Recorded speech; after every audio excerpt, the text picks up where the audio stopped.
Welcome to the Healthy Heart Show, where we pull back the curtain on conventional medicine and dive into the root causes of cardiovascular health. If you are concerned about high cholesterol, high blood pressure, heart attacks, stroke, or atrial fibrillation, this is the place for you. We will provide natural heart information that will help you prevent, treat, and reverse any ailment, leaving pills and procedures out of the picture. Here are your guides to holistic heart health, board-certified cardiologist and Amazon best-selling author, Dr. Jack Wolfson, and natural heart doctor, naturopathic physician, Dr. Lauren Latanza. Hello, everyone. Dr. Jack Wolfson, board-certified cardiologist at Natural Heart Doctor. Welcome to another episode of the Healthy Heart Show. And as always, I bring the best guests from around the world that are the experts in their field to tell us everything about what they're up to. And remember, everything always pertains to cardiovascular health and wellness. We can always bring it back to heart health. And, at this time, I want to welcome Chef Pete Evans at PeteEvans.com is his website. If you don't know him, you're missing out on a lot. And I don't know where you're hiding. You must be under some rock somewhere if you don't know Chef Pete. Again, he is just world renowned, world recognized. He's owned restaurants. He's got the website. He's got tons of different books. He's been on television. He's got a podcast. He's a well-known public speaker. Let's get rolling, Pete. How you doing? Hey, Jack. Thanks. I'm really well, thank you. My dog has just come to say hello too. So and he's a dog lover too, which is even better, right? It's even better. Yeah. Thanks for having me too, and g'day to everybody out there wherever you are around the world. Great to connect. Well, again, thanks for taking time and away from again all your different things that you're doing, and of course, family. And you've got a couple of kids, right? Yeah, I do. I have two teenage daughters. They're with me at the moment. They're 15 and 16, and it's exciting times. We had a big night of playing Uno last night, so I'm sure you have that game. Uno. I don't even know how to pronounce it, but that was good. Hopefully, we'll go for a surf today. Yeah, no, I think it is Uno, but I think listen, you're having kids. Children in this crazy world right now. It's such a precarious time. Us, we've got 4 children, including a 9-month-old, and it's the greatest blessing in the world. But it is that thing about how do you bring children into this crazy world, and really where so much is going on right now with things like freedom of speech. And I know you've been very outspoken, and you've been censored. So maybe kind of talk about. Let me do this. Let me let you give some of the backstory about you and, of course, becoming a chef and a family man and a businessman, and then we can get into the censorship issues. Fantastic. Yeah, I've got a story just like everybody else, very unique to me, and very happy to share it. So I became a chef pretty much to earn an income. And I thought it was a wonderful life skill because I'd actually didn't know what I wanted to do when I was around the age of 16, 17. I knew university wasn't the course for me because school, it didn't really interest me for those 12 years that I was already there. So I wanted to get a trade, and I looked at all the trades or careers that I could get. And I looked at all the trades that were available to do an apprenticeship. And at the time, like now, there was building, like electricians, plumbers, butchers, hairdressers, and the list goes on. And none of them really resonated with me because I wanted to learn a life skill that I could use for the rest of my life. And cooking for me made the most sense as a 17-year-old because I'd worked in some fast food restaurants through my high school years. So I enjoyed the energy that came from that environment. And I liked the structure and systems of cooking. So I decided to learn how to cook, and my short-term goal was just to finish an apprenticeship, which was 4 years in duration. And my number one goal was to be able to move out of home away from my parents, or my mum at the time. She was a single mum. And after 17 years, I thought, time to spread my wings and learn some independence. So as soon as I got my job, I moved out of home at the age of 17 and learned how to cook. And it was a wonderful life lesson, that's for sure, and something that I truly appreciate and value more so now than I ever have as a 48-year-old father. And as you said, businessman and restaurateur, and somebody that wants to live for as long as possible in this beautiful world in which we inhabit. I do believe, and it's no coincidence that I'm wearing my Food as Medicine shirt tonight for this chat, is that food is one of the fundamental keys or foundational principles that once we understand how it works for us for long-term sustainable health, it makes our life a lot more easier to navigate and to thrive. And it took me about 20 years of being in the culinary arts to finally have that epiphany of how important food is for actual health, because we don't get taught those things at school. It's like doctors don't get taught about nutrition. Chefs don't really get taught about nutrition. We get taught how to make things delicious, how to put combinations of foods together from inspiration from around the world. And the last 10 years, I've really focused on the nutritional benefits of and the dietary principles for long-term sustainable health. And I've got to say, I'm loving cooking more now with that understanding and going back to school, basically, to learn how powerful food is on so many levels, not just the physicality of what happens once we eat it, but also the emotional, mental, and even spiritual states that can come from eating a nutrient-dense food, also hunting, fishing, as well as growing your own food and also fasting. You know, there's so many beautiful things that when we really think about how food can connect us to nature and connect us to ourselves and to our higher consciousness or expanded consciousness, it's such a beautiful thing. So yes, I'm very blessed to have gone on that journey. And you mentioned censorship. And it was really interesting when I started to investigate the power of food as a medicine or as a tool. I was quick to discover how corrupt the systems are that pertain to this, the food industry, plus also the medical industry, pharmaceutical industry. They are so intertwined with corruption and, just lie after lie after lie and corruption after corruption after corruption, that it really opened my eyes to a broader viewpoint of the world in which we inhabit, that it isn't all rosy and rainbows and unicorns and people wanting to help each other. I realized very quickly after investigating and learning more about the food system that it is pretty much designed to keep us sick and to keep us away from long-term sustainable health. So my censorship came pretty early on. I was fortunate enough to create a documentary called The Magic Pill, which ended up on Netflix, plus a couple of TV series, which we also produced ourselves and self-funded, called The Paleo Way, which ended up being broadcast around the world. And when they went out, I felt the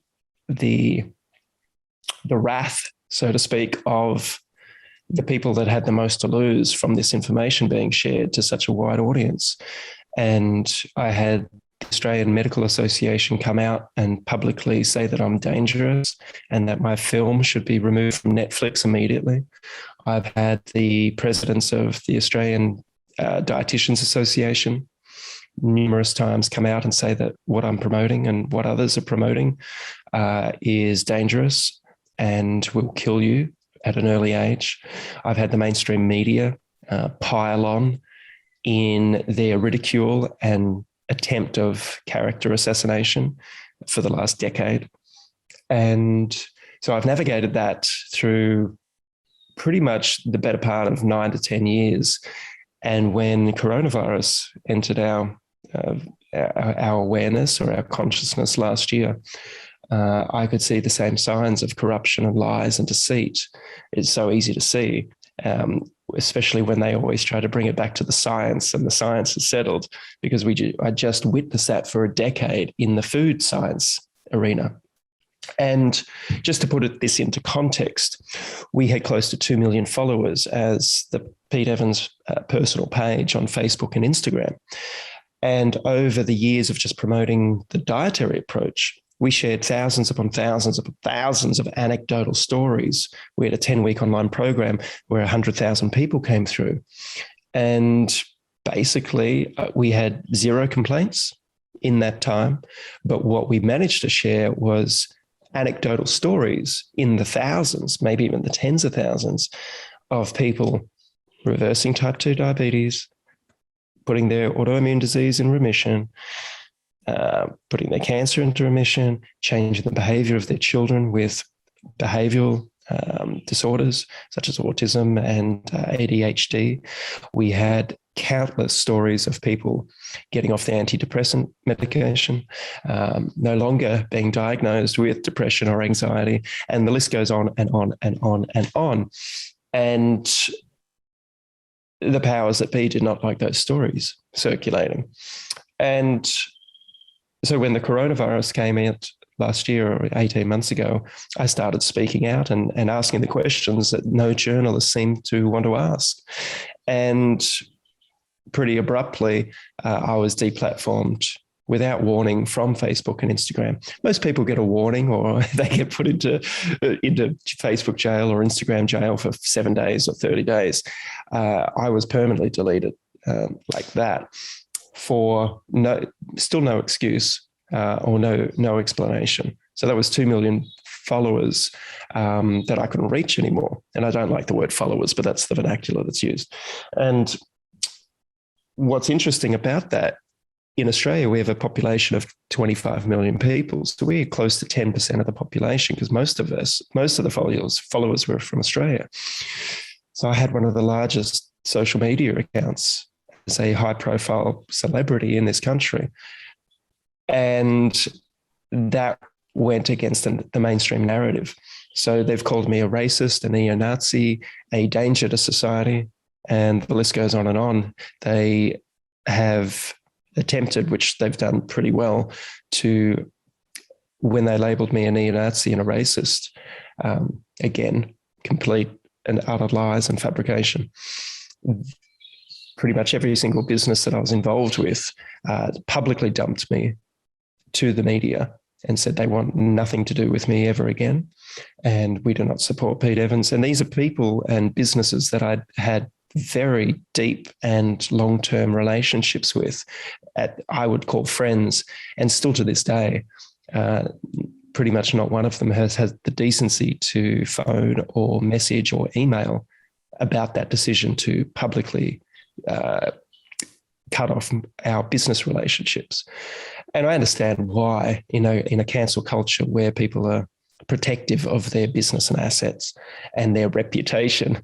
I understand why that is, but I also find it very peculiar that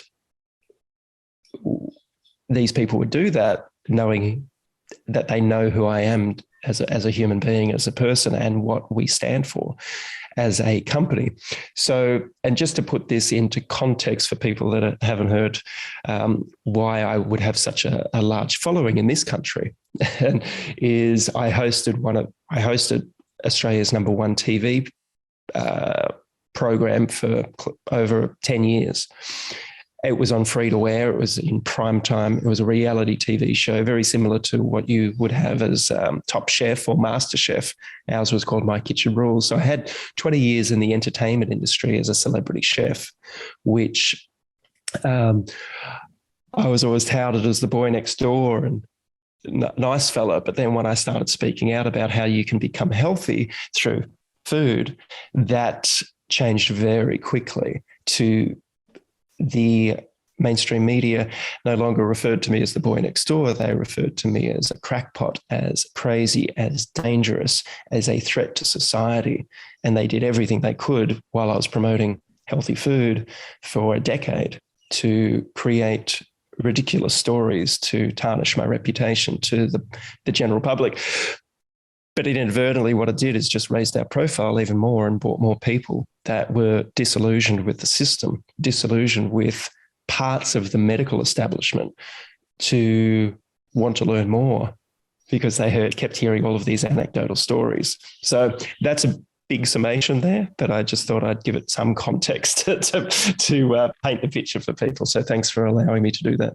No, and obviously you brought up so many amazing points in there that deserve time to unpack and discuss. But I think that as you've kind of lost some of those sponsors and some of those relationships, and they're doing it, of course, to save their hides, to save their businesses, their revenues.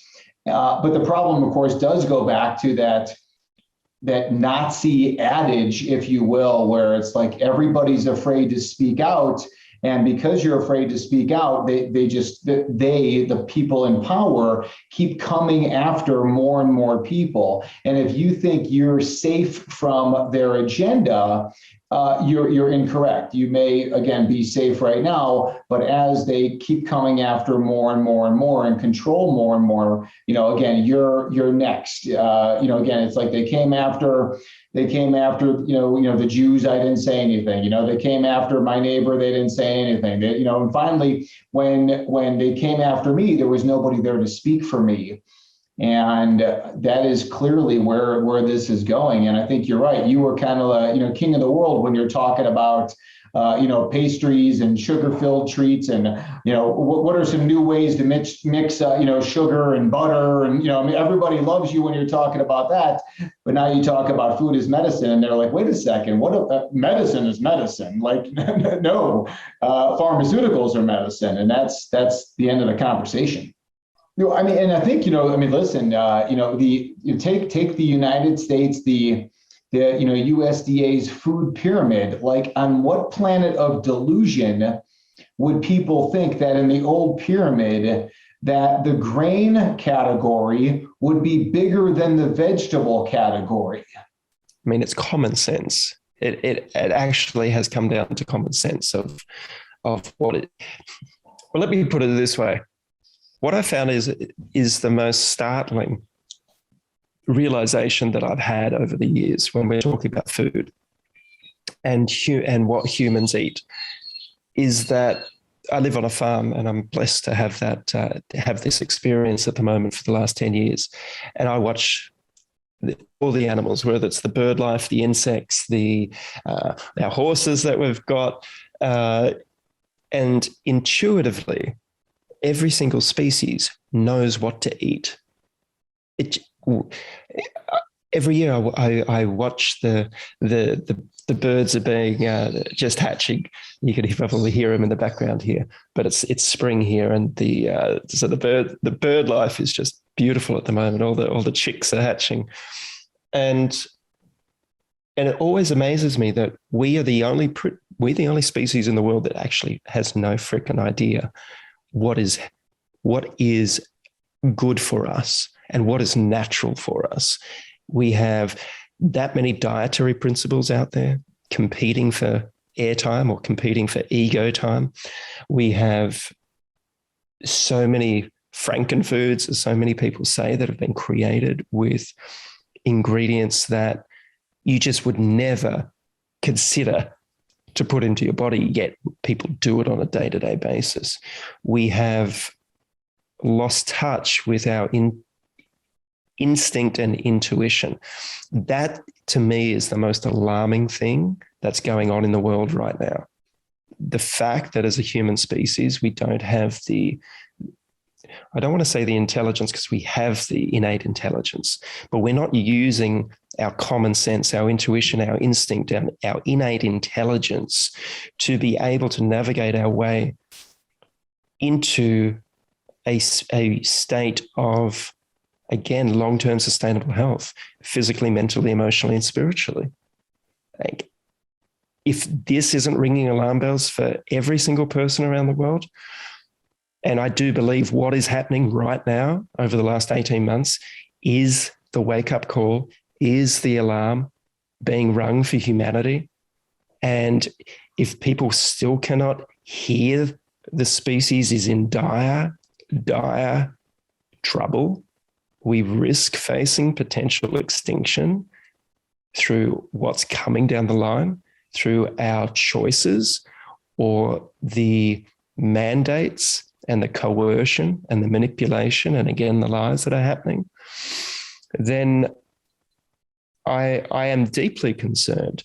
And one of the things I've noticed over the last 18 months is, and it's a pretty heavy conclusion that I've come to, is if 70% or more are obese and overweight and have metabolic disorder because of the choices they've made in their life, and now there's more and more coercion and manipulation and intimidation and division that's coming through for a medical tyrannical state, like, it's going to get ugly.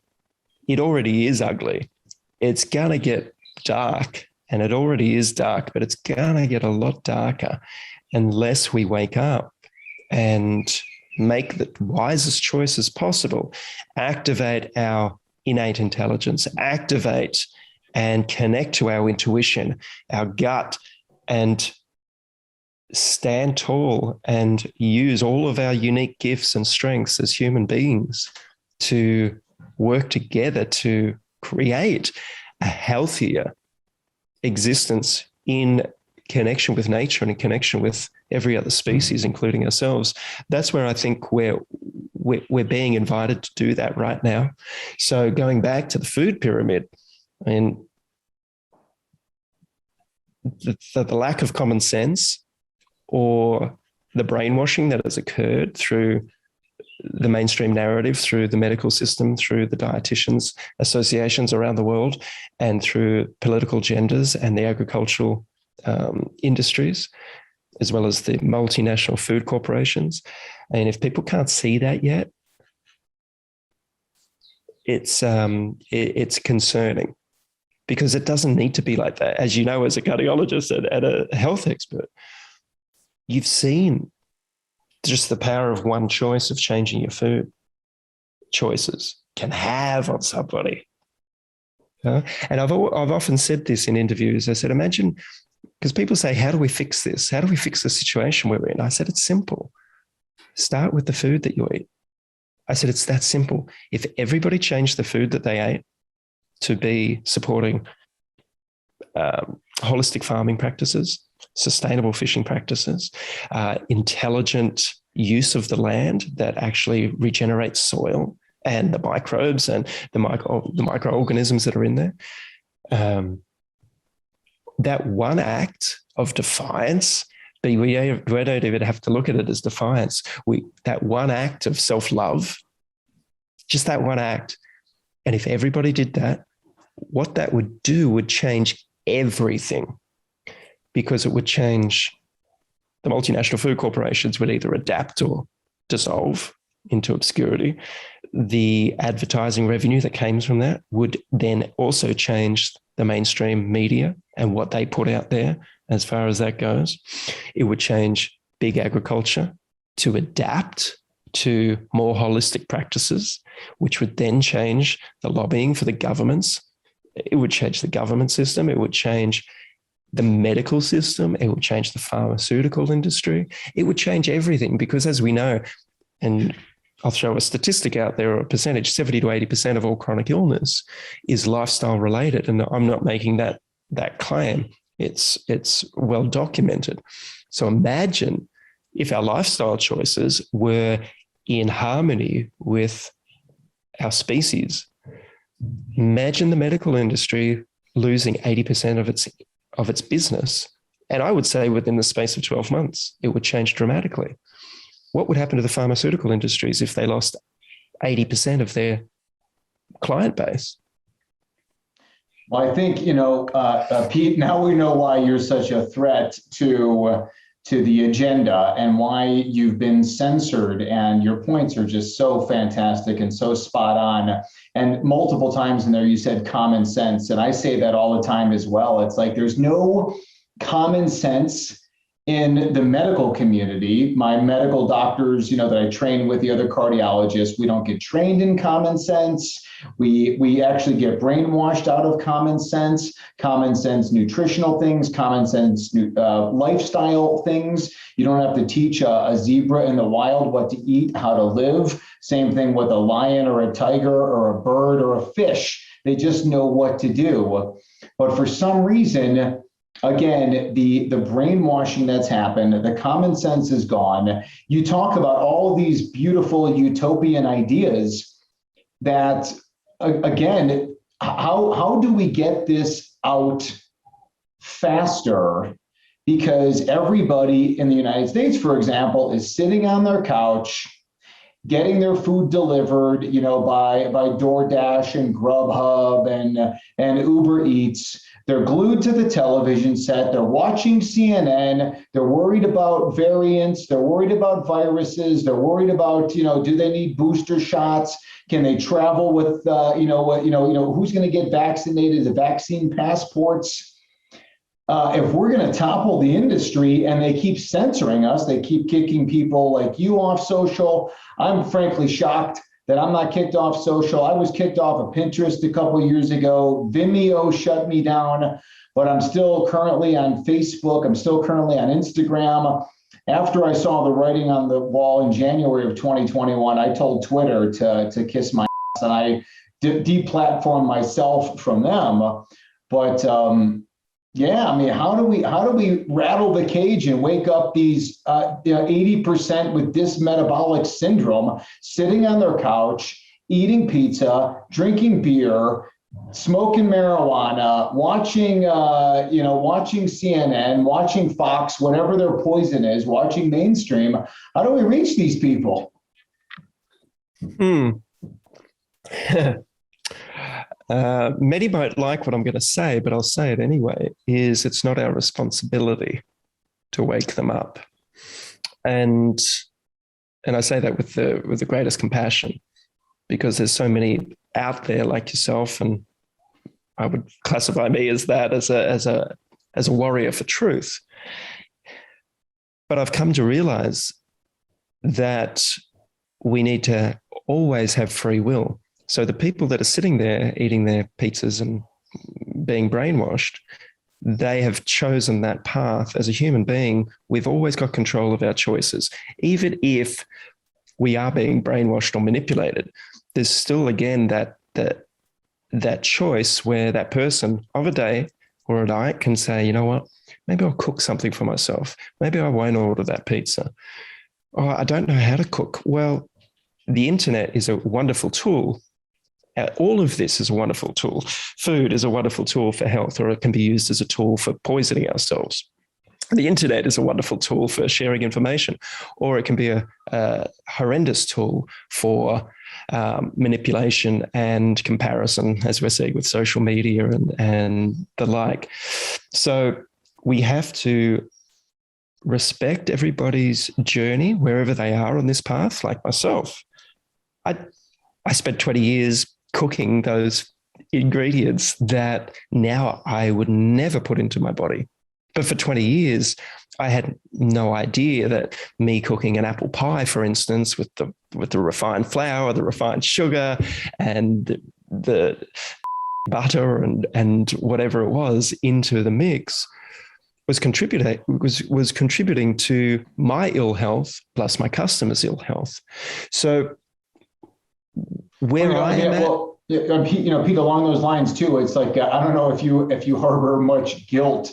My guess is hopefully you don't, because each one of us is on our own path. But again, it's like, do I feel guilty that I was giving people Lipitor, Crestor, Zocor, aspirin, doing unnecessary procedures? And it's kind of like, yes, I do, but yes, I don't, because again, I was just on my journey. I didn't know any better. I mean, it isn't the problem with the people who know better, but they deny it, or in an evil way, if you will, continue to propagate, these food-based myths. Or it's like the Marlboro saying, hey, cigarettes don't cause cancer, when they know that it causes cancer.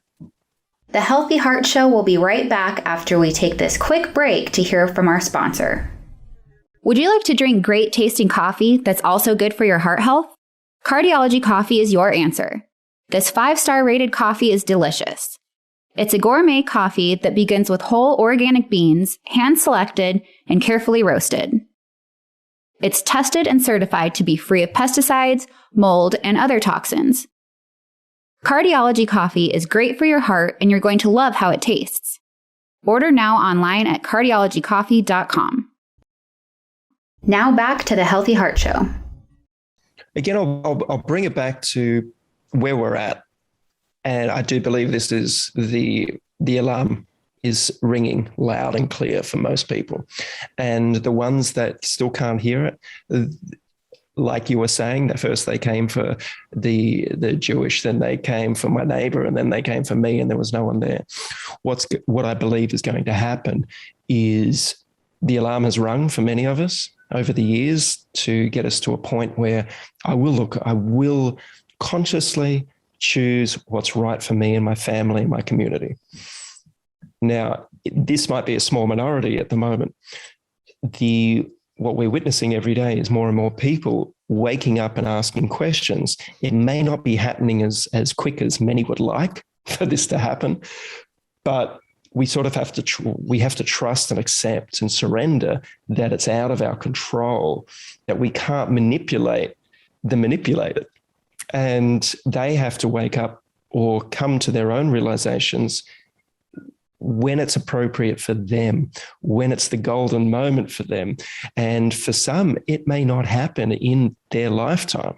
And we have to accept that and respect that and have compassion and empathy for these people that will never make the right choices. And I don't even like to use the word right choices, but maybe the wisest choices for themselves. You know, one thing I've realized is that when I mentioned the 100,000 people that had come to do our program and the stories that we shared, the ones that got it, the ones that changed their lives, and we're talking usually women and men in their 50s, 60s, 70s, and 80s was our demographic. These people had got to rock bottom in their life.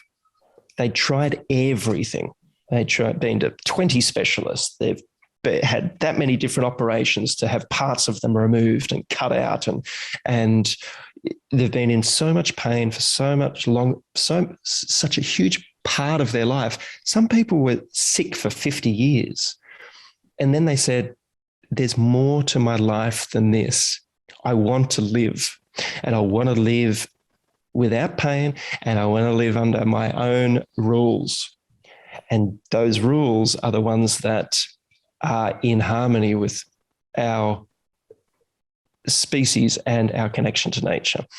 So what I'm alluding to here or presenting here is many human beings need to hit rock bottom before that spark happens for them. Now, the people that are sitting there watching television, mainstream, eating pizzas, drinking the beer, or doing whatever it is to numb themselves and suppress themselves, because that's what it is. It's a numbing of their human spirit. And one of the greatest quotes I ever heard is, one of the greatest fears people have is of their own potential.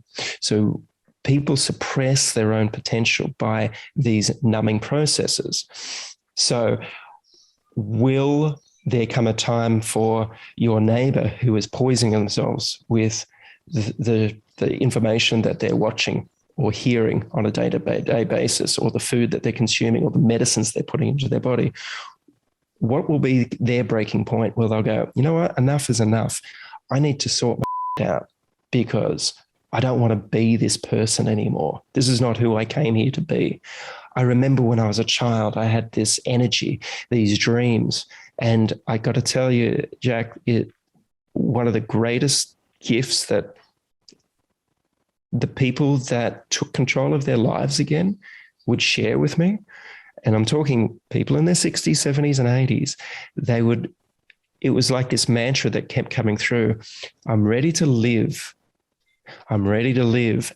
And what that meant to me is they're ready to create the magic in the world that we're all here to do. They're ready to use their strengths, because we all have these unique strengths and gifts in our unique wonder as human beings. What we're seeing at the moment is the manipulation of homogeny, of the ruling elite wanting us, basically trying to rid us of our uniqueness, of our wonder, of our strengths and our gifts. And where I see humanity, how we can get through this and change this, is to embrace our strengths, but also to look very hard at our weaknesses, at our dark parts as our shadow, do equal work in discovering why we have these limiting self-belief systems or patterns that flow through us. Did I learn that from my mum, my mother, or my father, my schooling system, the mainstream media, the television shows that I watched, from my friends and neighbors that I didn't want to upset by being different? Did I learn this by being a conformist, by being a good citizen that didn't want to stand out from the crowd because black sheep are not very well liked? These are big questions that each of us at one point in time will face. Many get to ask these questions on our deathbed, which is why a lot of people end up forgiving themselves and others and making that human connection again when they are in a life or death situation. And I've got to tell you, we are currently in a life or death situation. So we're going to see more and more people wake up as more and more of their freedoms are taken away from them, and they realize their human spirit no longer has the freedom to express itself in the way that intuitively and instinctively it is here to express. And I've also come to the realization that it may not happen in my lifetime, and I'm okay with that. I've come to realize that, to accept the reality that whatever happens is happening for the greater good, even though it could get really, really, really, really dark as we go into this journey. Hopefully it doesn't. But again, looking at human nature and what it takes for us to change, I don't think people are suffering enough just yet. And the ones that have, and I'll just finish this last one, and the ones that have gone through their own dark night of the soul, their own hero's journey, their own awakening process, whenever that may have been, they're usually the ones that are being censored at the moment, because they have been sort of shouting, like, it's going to get real really quickly. Trust us. We're not here to belittle anybody or create any more fear, but there's some work that needs to be done, and you will do it at one point along this journey. The longer you leave it, the harder it will become. If we do it now, then it won't be such a difficult journey. And what I'm witnessing with a lot of the people that have gone through this process of self-realization and looking at their deeper, darker shadows themselves, perfect timing for my dog crying at the door, is they're putting into play how they want to live their life. A lot of people are building communities. A lot of people are living off the land in a sustainable way. A lot of people are opting out of these systems to show that there's a different way to experience life, and a much more simpler way to experience life. So I'll leave you with that, because again, I've gone onto a long rant. Well, no, I mean, Pete, this is all totally brilliant take, and I appreciate you taking the time, and your dogs. They're kind of whining. I mean, again, just so many different things in there that you said, and I'm trying to be optimistic. I hate to be, fatalistic about this, but again, there's so many people that they're willing to accept the government takeover of healthcare and of our rights, and stay at home and social isolation and social distancing and mandatory shots and all these different things, and how people are willing to accept that. And I think that the risk, of course, is that they wake up one day and it's already too late. Again, there is no opportunity to change because the government, it's become that 1984, it's become that dystopian society. One of my favorite comedians, George Carlin, talked about how, and he's talking like 30 years ago, how everyone's talking about save the earth. And he's like, don't worry, the earth is going to be just fine. All humans are going to be dead. We're going to be long gone. And the earth is going to be like, hey, time for, now we're cleansing ourselves. The earth is going to be just fine. We'll be all gone. But let me kind of lighten it up a little bit from this, but give me, of course, you are a paleo guy. You've written multiple books, best-selling books about paleo, obviously theory, and of course, recipes. I encourage everybody listening to go check out Chef Pete Evans, all of his different books. Support Pete. If you believe in this message, like I'm sure you do, because you're here, again, support Pete, get his books, but, again, like dial in with everything Pete's doing. But Tell me, celebrity chef expert, tell me your take on carnivore. Carnivore, really, really interesting. So my understanding of this is over the last decade, we've been promoting a paleo ketogenic approach. Paleo just means old. Pretty much it's meat and vegetables. That was the perfect line that we had in our film, The Magic Pill. We had a fellow working with the indigenous here in Australia. And he said, the way that we talk about this is it's just meat and vegetables. It doesn't need to be any more complicated than that. And obviously meat means any animal from land or sea, and vegetables means plant material, pretty much fruits and vegetables.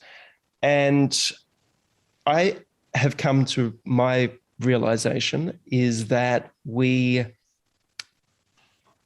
can go between both of those realms, between the meat side or the animal side to the plant-based side. Now, for me personally, I function better most of the year on a more carnivorous diet, with meat making up or seafood making up the majority of the food that I have on the plate. And generally in the warmer months when it's summer, I tend to include more of the plant materials such as fruits and vegetables, so to speak. So I have spoken with many experts that have used the carnivore approach to great benefit for themselves and for their patients or clients. And I've spoken with many people that have used a plant-based approach or more plant-based approach that have equal outcomes as well. Personally, I adopted a plant-based vegan approach in my early 20s. And I did that for 4 years religiously, and it did not work for me. If people ask me my honest opinion, I would say meat and seafood is where it's at. Now, how much plant material you decide to add to your meat or seafood depends on you and potentially the time of year and the region in which you live in. So I would say become your own detective, your own doctor. I'm a huge fan of holistic farming practices. We just actually had the mobile butcher out on our farm yesterday, or our neighbour's farm. We have 8 cattle together, and it was the second cow that we've killed. And we made beautiful sausages. We've got mince. We've got all the organs. We've got great cuts of meat from that cow, and that will feed our family pretty much for the next year. So if you have ethical questions about the taking of life, I would say get into nature, watch the birds, get into the ocean, go snorkeling or scuba diving, watch the animal life, go onto a reserve, watch the big game cats, watch nature, because everything is eating something. Even the plants, some of them are eating animals. The plants need blood and bone. We have to go back to understanding how nature works, and everything is eating something else. And in nature, it's brutal, the way that life takes life. We took a life of a cow that we have raised over the last year or two, and it was one shot to the head and slitting of the throat. It was dispatched humanely as we could on the property, no transportation. Now that one animal, from rule of thumb, it can feed a family for pretty much nearly a year. So just take that into consideration if you have ethical concerns. All I would say is support the farmers. If you're not doing it yourself, support the farmers that are doing the holistic farming practices, because they do care about, as a rule, they care about the land, they care about nature, they care about the animals they raise, and they will be the healthiest animals you can put into your body. And for me, that's where it's at. The healthiest food is ethically and morally grown, raised, caught, killed. And I'll finish off by saying this, talking about intuition, because that's our instinct. Because I was having a ceremonial session a few weeks ago, and one of the things that came to me in that experience was I got really hungry in the experience, and I was going through my database of all the ingredients and all the recipes that I could eat, and it's quite extensive after 30 years of being a professional chef. And the one thing that actually came to me in the questioning of what I should be eating more of, that was my question basically, and it was game, wild hunted or wild caught game, or animals from land or sea. And as soon as I had that realization, I was like, okay, I get it. I need to take in more of the energetic spirit of animals that are wild, that are free, that are not caged. Now, you can interpret that spiritually, metaphorically, any way that you wish. But for me, with what's going on in the world, for some reason, my body is saying, you need more life force, spiritual energy from animals that are free, instead of the ones that are farmed and contained. And it makes a lot of sense if you actually think about it with what we're going through at the moment. And if you believe in the energetics of food and our belief systems, then anybody listening to this may like to start eating perhaps some more seafood that's been wild caught and sustainable, catch it yourself, even better, or leaning on some friends or family members, or start hunting if it's hunting season, and understanding why every single culture around the world respected and put so much emphasis into the hunting and the spiritual appreciation and respect of nature in the circle of life. And one thing that we can take from this, like yesterday when we were butchering up the cow that we raised, is nothing went to waste. All right, so give me a recipe. Give me a recipe for liver. Give me your Chef Pete Evans, celebrity chef Pete Evans, here on the Healthy Heart Show.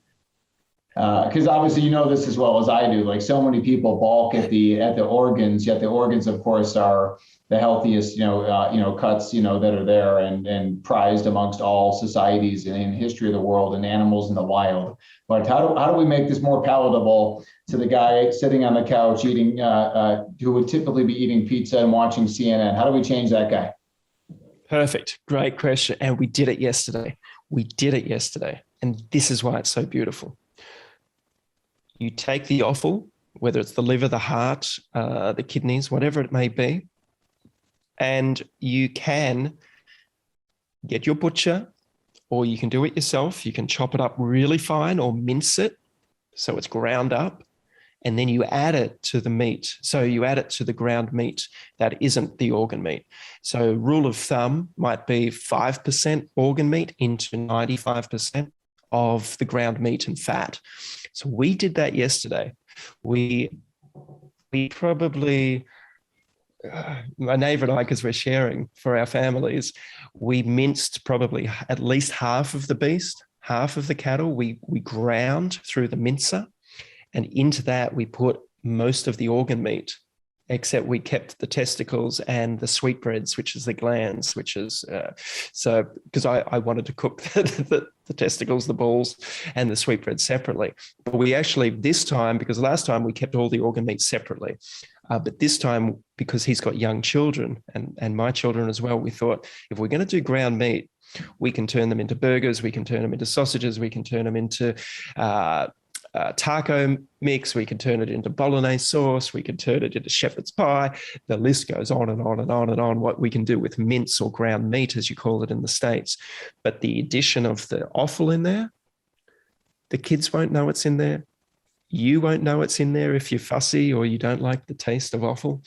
And you are getting your pretty much daily dose of multivitamins in the most delicious food form that you can. So that's where I'd start. Or pate is the perfect introduction to liver for anybody that is squeamish about eating offal. The French are masters and have been masters of the culinary world for hundreds of years, but also every single culture in the world is masters of their own cuisine, and every single culture has their own special recipes for liver, for blood, for kidneys, for lungs, for intestines or tripe, for the cheeks, for the eyes, for the tail, for the genitalia, the balls. Our dog was eating when you go to the pet food store, they've got dried pig's penises and all of these things that you can get. And again, the dogs know, and they don't care what part it came from, and they've got no premonitions. And I'll just finish by saying this, because I mentioned this before, and the intuition that, and some people debate this, but just on a common sense level, if we're eating the liver, I honestly believe it helps our liver. If we're eating the heart, I believe it helps our heart. If we're eating the blood of a healthy animal, and this has to come from healthy animals, not some caged feedlot, tortured specimen that is living a horrendous life. If we spend our money supporting the farmers, again, more and more farmers will adopt these principles. It's business. It's so simple. But if we believe in the energetics of food, the more of these organs that we eat, the brains. Why is it that once upon a time we would feed babies the brains, the bone marrow? We have a book called Baba Yum Yum, which was one of the first things to be cancelled 5 years ago by the Dietitians Association. They didn't want our book out there. They basically burnt them or destroyed them. It's out there on Amazon if anybody's interested. It's a book for babies and parents, and for preconception, because every single culture in the world prior to our modern day would plan their next generation and the generation after. And the women and the men that were going to conceive the next generation were given the best of the hunt. And guess what the best food of the hunt or the kill was? It was the organ meats. And what did they feed the babies? It was the brains. It was all of this stuff. So again, we need to tap into our intuition. We need to tap into our instinct. We need to tap into our common sense. We need to tap into our heart for what is happening right now. I know you like to bring things back to the heart. Our heart is a remarkable organ, but more so than that, I interviewed a fellow yesterday, Dr. Bearlando, who he calls our heart our big brain. It has everything for us if we tap into here more from a spiritual, emotional, mental, and even physical point of view, tap into our heart to help us make the choices in life. And some of these choices that we're going to have to make now and in the future are going to be the heaviest decisions we've ever had to face in our life. And the way we can navigate this is to take the time to sit, to ask our hearts, what is the correct course of action here? And if we don't get the answers immediately, keep asking, be patient, keep asking, be careful not to get trapped into our mind or our ego or our brain for the answer. I believe this is an invitation for us to step into our heart space and really, really, really trust in that, trust in our intuition, and perhaps get a nice beef heart or chicken heart or duck heart or lamb heart to help strengthen that heart muscle. And I've got some beautiful recipes for you, but all you need to do is type in best heart recipes, Vietnamese, Chinese, Italian, French, Russian, Fijian, whatever it may be, South American. The South Americans know how to cook heart. The Chinese know how to cook animal hearts. The Vietnamese know how to cook animal hearts. The Eastern Europeans know how to cook animal hearts. So there's no excuse, because every single part of an animal or every single vegetable or plant material, there are delicious recipes just waiting for you to discover. And once you discover that and you bring up that life skill that we started this conversation with, why I entered into the cooking realm, life just becomes so much more beautiful and richer and more delicious by the day, because you're cooking the most delicious foods in the world. So thanks for this wonderful conversation. No, fantastic, Chef Pete. Let me ask you one more thing, because you said everything can be found in a recipe. Give me your favorite recipe that includes durian.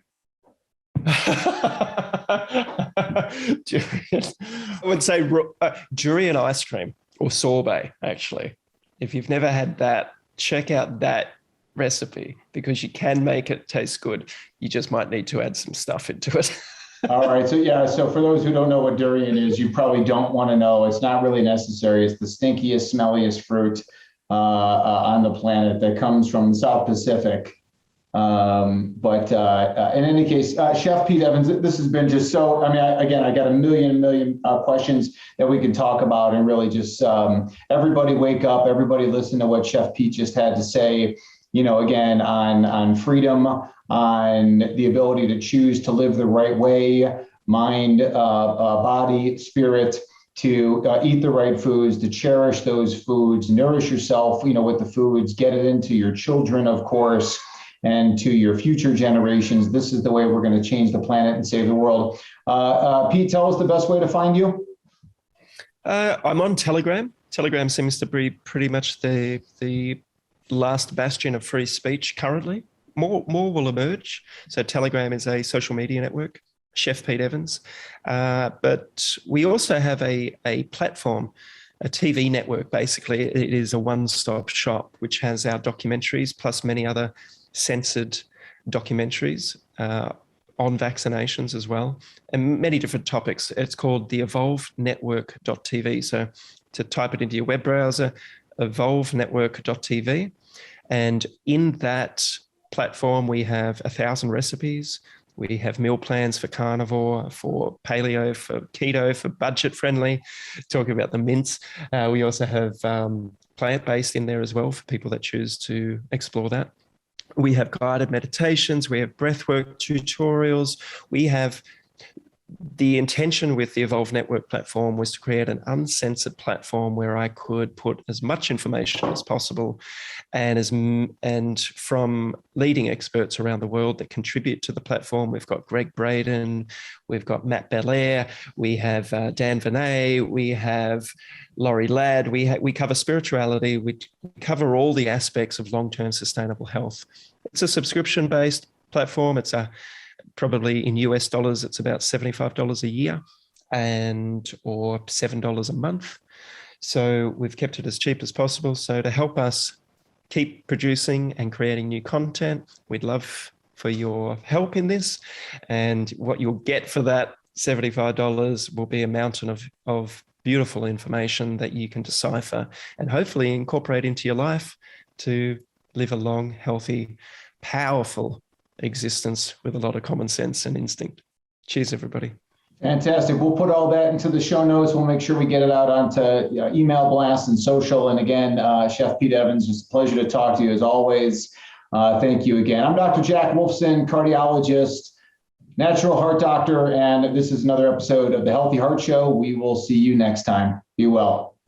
Love you all. Bye. That does it for today's episode. Thanks so much for listening to the Healthy Heart Show. Please help us get the word out by liking and subscribing to our podcast and our Facebook page, Natural Heart Doctor. Please show support for our podcast sponsor, Cardiology Coffee. your resource for organic, antioxidant-rich, mold and pesticide-free coffee shipped straight to your door. Learn more by adding @cardiologycoffee on Instagram and visiting cardiologycoffee.com. This podcast provides materials for information and educational purposes only and should not be considered medical advice. We encourage you to contact your physician for any of the health issues discussed here.